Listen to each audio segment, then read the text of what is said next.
The call came in at 11:47 on a Tuesday night, right when I thought my shift was almost over. I was sitting in the back of the catering van, still wearing my black apron, picking at a leftover bread roll, when my manager's voice crackled through the radio. "Sarah, we need you inside. Main ballroom." One of the guests collapsed near the bar. "You're the closest with first aid certification." I dropped the roll and grabbed the emergency kit we kept under the front seat. "My name is Sarah Colton. I'm 29 years old, and I work for a high-end catering company in Seattle. It's not glamorous, but it pays the bills while I finish my nursing degree at night school. I've worked hundreds of events in this city, corporate galas, charity auctions, anniversary dinners for people whose houses cost more than I'd make in 10 lifetimes. But I had never worked an event at the Ashford Estate.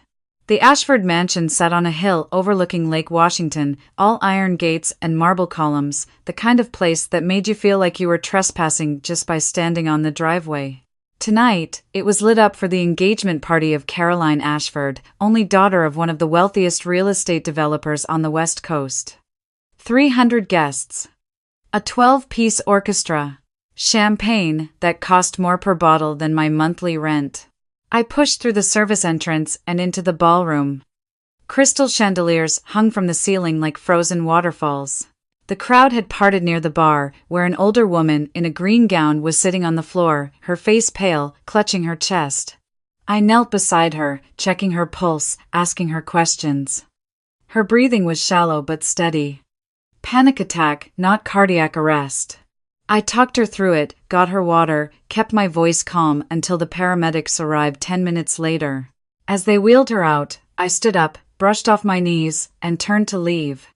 That's when I saw him. He was standing near the head table, a glass of scotch in his hand, laughing at something someone had said. Tall, dark hair pushed back from his forehead, a navy suit that fit like it had been sewn onto his body. The woman beside him, Caroline Ashford, had her arm looped through his. He was her fiancé. But I wasn't looking at the suit or the glass or the way Caroline leaned into him. I was looking at his face. My whole body went cold. The room tilted slightly, the music fading into a dull hum. I knew that face. I knew the small scar above his left eyebrow. I knew the way his jaw tightened just slightly when he smiled, like he was holding something back. I knew the exact shade of brown in his eyes, because I had stared into them 1,000 times. He looked exactly like my father. Not similar. Not vaguely resembling. Exactly like him. The same face I had memorized from the photograph my mother kept on her nightstand for 20 years. The same face that smiled back at me from the only picture I had of him holding me as a baby, taken 3 days before he vanished from our lives. My father's name was James Reeves. He disappeared when I was 2 years old. One morning he was there, the next morning he was gone. No note, no phone call, no forwarding address. My mother, Angela Reeves, never recovered from it. She raised me alone in a small apartment in Tacoma, working double shifts at a laundromat during the week and cleaning offices on weekends. She never dated again. She never talked about him, not really. When I asked, she'd say the same thing every time. He was a good man who got lost, and I hope wherever he is, he found his way. She died when I was 23. Ovarian cancer. Quick and merciless. I held her hand in the hospital room and promised her I'd be okay, even though I wasn't sure that was true. After she passed, I found a shoebox in her closet filled with old letters, photographs, and a single newspaper clipping about a warehouse fire in downtown Tacoma in 1997. 2 workers killed. 1 body never recovered. She had circled a name in the article. James Reeves, 28, believed to be among the victims. That was the only clue I ever had about what happened to my father. For years, I told myself he was dead. It was easier than the alternative, that he had simply chosen to leave and never come back. But now, standing in the Ashford ballroom with my heart slamming against my ribs, I was staring at a man who wore my father's face like a mask. He couldn't have been older than 32 or 33. Too young to be my father, but too identical to be a stranger. "Miss, are you all right?" A server touched my elbow. I must have been standing there for a full minute, frozen in the middle of the ballroom floor, staring. "I'm fine," I managed. Who is that man, the one with Miss Ashford? The server followed my gaze. That's Nathan Hale. He's the fiancé. Works in tech, I think. Came out of nowhere about 2 years ago. Mr. Ashford wasn't thrilled at first, but he won the family over. She shrugged. Nice enough guy. Nathan Hale. I had never heard the name before. But the face, I could not shake the face. I went home that night to my studio apartment in Capitol Hill and pulled out the shoebox from under my bed. I spread the photographs across the kitchen table and held up the clearest one, my father at 26, leaning against a truck, squinting into the sun. Then I pulled up my phone and searched for Nathan Hale, Seattle. His LinkedIn photo loaded in seconds. I held the phone next to the photograph. The resemblance was so precise, it made my hands shake. Same forehead, same nose, same slightly crooked bottom teeth visible in his grin. The scar above the left eyebrow. The way his hair grew in a cowlick on the right side. These weren't general similarities, these were genetic duplicates. I barely slept. By morning, I had convinced myself of 2 possibilities. Either Nathan Hale was somehow related to my father, or I was losing my mind. I needed to find out which one before I did something I couldn't take back. I spent the next 3 days researching everything I could about Nathan Hale. It wasn't easy. For a man engaged to one of Seattle's most prominent heiresses, he had a remarkably thin digital footprint. His LinkedIn said he was the co-founder of a small software company called Ridgeline Analytics, established in 2022. Before that, nothing. No college alumni pages, no social media archives, no hometown newspaper mentions. It was as if Nathan Hale had materialized out of thin air 2 years ago with a business plan and a nice suit. That absence of history made my skin prickle. On Thursday evening, I did something I'm not proud of. I drove to the Ridgeline Analytics office in South Lake Union, a sleek glass building shared with half a dozen other startups, and waited in the parking garage until I saw him walk to his car. A black Tesla.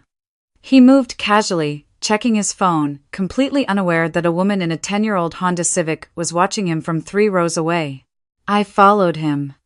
Not far.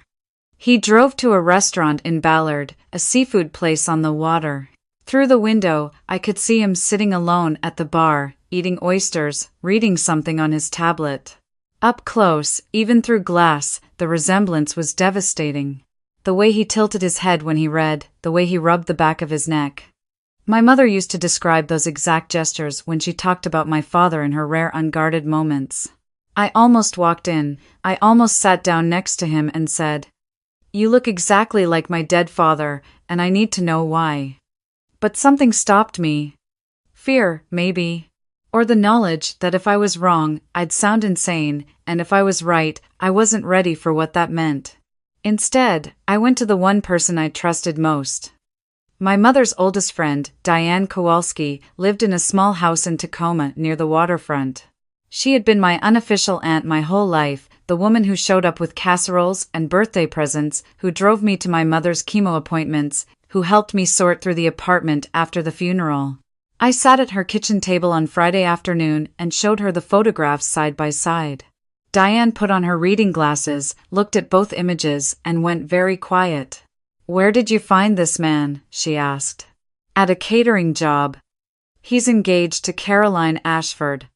His name is Nathan Hale." Diane set the photos down carefully, like they might shatter. "Sarah, there's something your mother never told you. I promised her I'd keep it, but she's gone now, and I think you deserve the truth." My stomach dropped. "What are you talking about? Your father didn't just disappear. He didn't die in that fire either." Angela knew. She always knew. The kitchen seemed to shrink around me. "Knew what?" Diane folded her hands on the table. "James had a brother, a twin. Identical. His name was Robert Reeves. They were separated when they were young. Their parents divorced when the boys were 4 years old. The father took Robert and moved to California. The mother kept James and stayed in Tacoma. The boys never saw each other again. Different last names, eventually, different lives. Your mother met James and fell in love, but she always knew there was a twin somewhere out there. I felt like the floor had opened beneath my chair. Then Nathan Hale could be Prussian. Robert's son, Diane said. Your cousin. I drove home in a daze. The highway lights blurred into streaks. My mind kept circling the same thought. My father had an identical twin, and that twin son now looked exactly like the father I'd lost. It wasn't supernatural, it wasn't coincidence, it was genetics, plain and brutal. But there were still too many gaps. If Robert Reeves had moved to California, how did his son end up in Seattle with a different last name and no traceable past? Why had my mother never told me about the twin? And what happened to my father really happened to him if he didn't die in that fire? I couldn't answer any of these questions alone. So I hired someone who could. Grace Yamamoto was a private investigator based in Pioneer Square. Short, no nonsense, with sharp eyes and a voice that could cut glass. She came recommended by a lawyer friend from my night school program. I sat in her cramped office on Monday morning and laid out everything: the photographs, the engagement party, Diane's revelation, the newspaper clipping about the fire. Grace listened without interrupting. When I finished, she leaned back in her chair and said, "Give me 2 weeks." Those 2 weeks were the longest of my life. I went to work. I went to class. I came home and stared at the photographs on my kitchen table. I barely ate. Every time my phone buzzed, my heart lunged into my throat. On a Wednesday afternoon, Grace called. "Come to my office. I found your family." I was there in 20 minutes. Grace had a folder open on her desk, thick with printed documents. She walked me through it piece by piece. Robert Reeves moved to San Diego with his father in 1995. Father died of a heart attack in 2003. Robert drifted after that: odd jobs, minor trouble, nothing serious. He married a woman named Patricia Cole in 2008. They had a son in 2009 named Daniel Robert Reeves. Daniel, I repeated. Daniel grew up in San Diego. Smart kid. Got a partial scholarship to UC San Diego for computer science, graduated in 2011. Started working at tech companies, small ones mostly. Then, in 2020, his parents were killed in a car accident on the I-5. Drunk driver crossed the median. I closed my eyes. The parallel to my own loss hit me like a physical blow. Both of us, fatherless, both of us shaped by sudden, senseless absence. Grace continued. After his parents died, Daniel disappeared for about a year. No employment records, no lease agreements, nothing. Then in 2022, a man named Nathan Hale registered a business in Washington state, same social security number. Same birth date, he had legally changed his name. Why? I whispered. That I can't tell you for certain, Grace said. But if I had to guess? He wanted a clean start. New city, new name, new identity. Grief does that to people sometimes. They don't just want to move on. They want to become someone else entirely. I stared at the folder. Daniel Reeves. My cousin. The son of my father's identical twin. A man who had buried his past so thoroughly that even his fiancée's powerful family apparently hadn't found it. Or maybe they had, and they didn't care. There's one more thing, Grace said, her voice softer now. She slid a single sheet of paper across the desk. I tracked down what happened to your father. My breath stopped. James Reeves did not die in the warehouse fire. He was injured, badly. 3rd-degree burns on his arms and back. He was taken to Harborview in Seattle, not Tacoma General. A clerical error listed him as unidentified for weeks. By the time the hospital corrected the records, your mother had already been told he was dead. She held a memorial. She moved on. But he was alive? For a while. He spent 8 months in the burn unit, then transferred to a rehab facility in Olympia. The records show he tried to contact your mother twice, but the phone number had been disconnected. She had moved to a new apartment. He had no other family in the area. I could barely see the paper through the tears. Where is he now? Grace hesitated. He passed away in 2015. Complications from the burns. He was living in a group home in Spokane. He never remarried. But Sarah, she paused, he had a photo in his belongings when he died. A Polaroid. A baby girl in a yellow dress. I broke down. Right there, in that cramped office, with its fluorescent lights and filing cabinets, I sobbed like I hadn't sobbed since my mother's funeral. Grace handed me tissues and said nothing, just let me grieve for a man I never got to know, who had spent his final years carrying my picture in his pocket. It took me a full week to collect myself enough to decide what to do next. Part of me wanted to walk away, to fold the folder shut and bury it with every other painful thing in my life. But a louder part, the part that sounded like my mother's voice, told me I couldn't. Daniel Nathan, whatever he called himself, he was my family. The only family I had left. And he didn't even know I existed. I wrote him a letter. Not an email, not a text. A real letter, on paper, in my own handwriting. I explained who I was. I explained the connection. I included a copy of the photograph of my father and a copy of a photo of his father, Robert, that Grace had found in an old San Diego newspaper archive. Side by side, they were almost indistinguishable. I put the letter in an envelope, drove to the Ridgeline Analytics office, and left it with the front desk. 3 days passed. Nothing. On the 4th day, my phone rang from an unknown number. I picked up with trembling hands. Is this Sarah? The voice was careful, measured, but underneath it I could hear something raw and unsteady. Yes. This is Nathan, I got your letter. A long pause, I need to see you. We met at a coffee shop in Fremont, neutral ground. He was already there when I arrived, sitting by the window, the letter spread open on the table beside 2 untouched cups of coffee.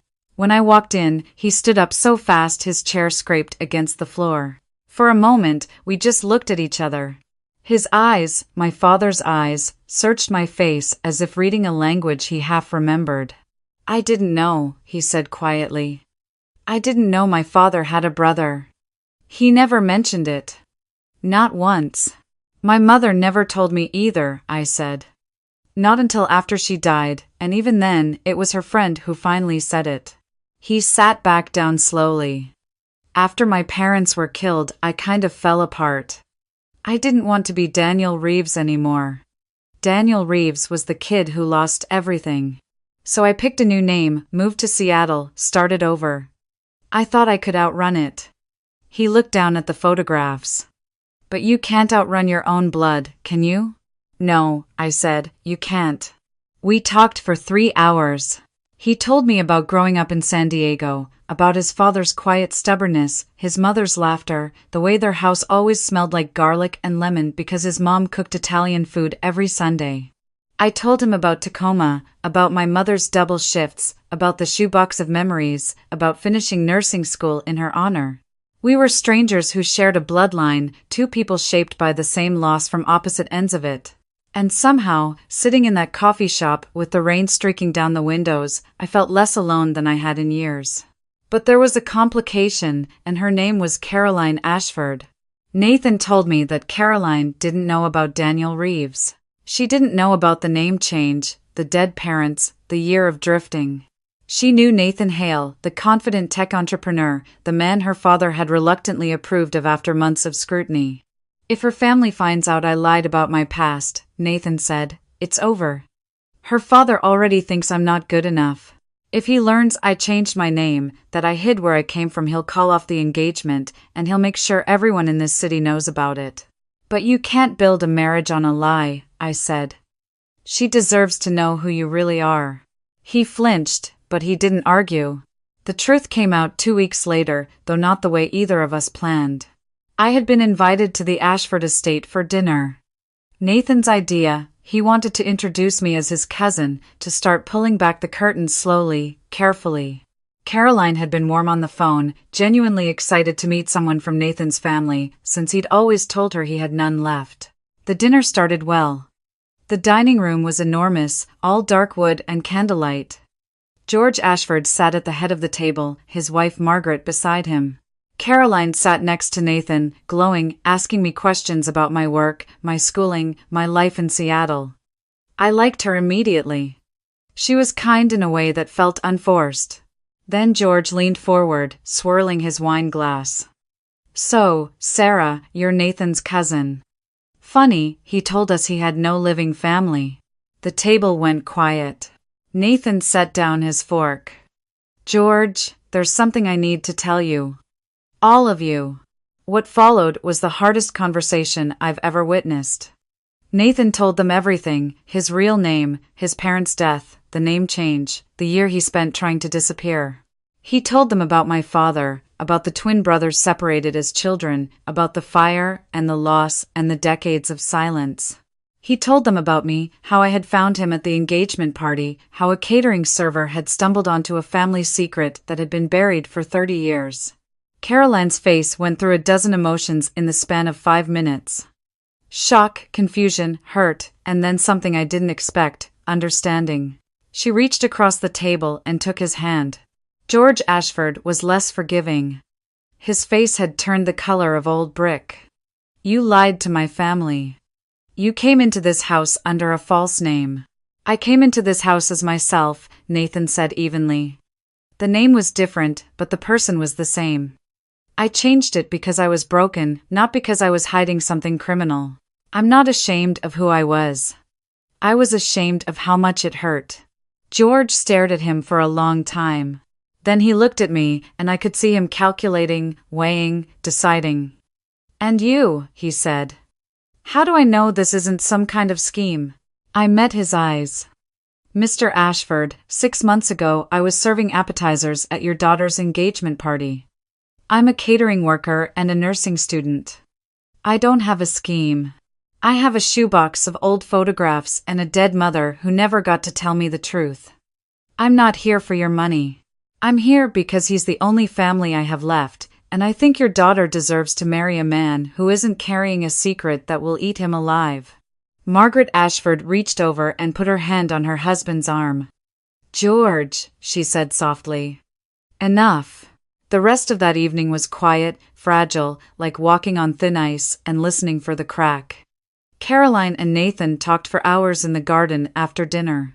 I could see them through the window, her hands on his chest, his head bowed toward hers. Whatever they were saying, it was honest. I could tell that much from the way they stood. George didn't speak to me again that night. But when I left, Margaret walked me to the door and squeezed my hand. "Thank you," she whispered, "for caring enough to push him toward the truth." In the weeks that followed, things shifted. George Ashford didn't come around immediately, but he didn't torpedo the engagement either. I think Margaret had more influence than anyone realized. Caroline threw herself into the wedding planning with renewed energy, telling friends she felt closer to Nathan now than she ever had before. "I finally know who he really is," she told me on the phone one afternoon. "And I love who he really is." Nathan started going by Daniel again, at least with family. He told his business partners the truth. Most of them didn't care. One investor pulled out, but 2 others came in, drawn by what one of them called the most human origin story I've ever heard from a tech founder. And me? Something I hadn't expected happened. During one of my visits to the Ashford Estate, I met someone. Thomas Ashford, Caroline's older brother. He was nothing like I imagined a billionaire's son would be. He was quiet, bookish, worked as a marine biologist at the University of Washington, and seemed genuinely uncomfortable at his family's parties. He asked me about nursing school. I asked him about octopuses. We ended up talking until midnight. I told myself it was nothing. Then he texted me the next day. Then the next. Then he showed up at my apartment with takeout and a documentary about deep-sea creatures, and I realized I was in trouble. But that's a different story. The wedding took place on a Saturday in late September, on the lawn of the Ashford Estate overlooking the lake. The weather had been threatening rain all week, but that afternoon the clouds parted just enough for golden light to spill across the grass. Caroline wore a simple white dress, no train, no veil, just flowers in her hair. Nathan, Daniel, my cousin, stood at the altar in a dark suit, his eyes red before she even reached him. I sat in the second row. Diane Kowalski sat beside me, dabbing her eyes with a handkerchief. In my lap, I held two photographs, one of my father, James. One of his brother, Robert. The twin brothers, who never found their way back to each other, whose sons and daughters were only now beginning to close the distance. When the officiant asked if anyone objected, George Ashford, sitting in the front row, turned his head slightly and caught my eye. For a long moment, something unreadable passed between us. Then he faced forward and stayed silent. After the ceremony, during the reception, George found me standing alone near the edge of the garden, looking out over the water. He stood beside me without speaking for what felt like a full minute. "My daughter is happy," he said finally. "Yes," I agreed. "She is. I spent 30 years building something I thought would protect her from people who weren't good enough. And then a caterer with a shoebox of Polaroids walked into my house and showed me I'd been protecting her from the wrong things. I didn't know what to say to that, so I just stood there. 'You're welcome here, Sarah,' he said. 'You and your shoebox.' Then he walked away, and I could swear his shoulders were slightly less rigid than before. Later that evening, as the band played and the lanterns swayed in the breeze, Daniel pulled me aside. We stood under the old oak tree at the edge of the property, the lake shimmering behind us. "I keep thinking about them," he said. "Our fathers. Two boys who grew up without each other, who never got a second chance." "But we did," I said. He nodded, his jaw tightening the way my father's did in every photograph I owned. "We did." I reached into my pocket and handed him the photograph of Robert, his father. He held it carefully, tracing the edge with his thumb. Then he pulled out his phone and showed me a picture I'd never seen before, a young Robert Reeves on a beach in San Diego, squinting into the sun with the same crooked grin. "He would have liked you," Daniel said. "My dad would have liked you too," I whispered back. We stood there for a long time, two cousins who had found each other by accident, bound together by the ghosts of two brothers who never could. The music drifted toward us from the reception tent, and somewhere beyond the trees, the last light of the day was dissolving into the water. I thought about my mother, about how she'd carried the secret of the twin for all those years, trying to protect me from a truth she thought would only bring pain. I thought about my father, alone in a group home in Spokane, holding a Polaroid of a baby girl in a yellow dress. I thought about Robert, raising his son in San Diego, never knowing his own brother was alive and searching for a way home. None of them got their happy ending.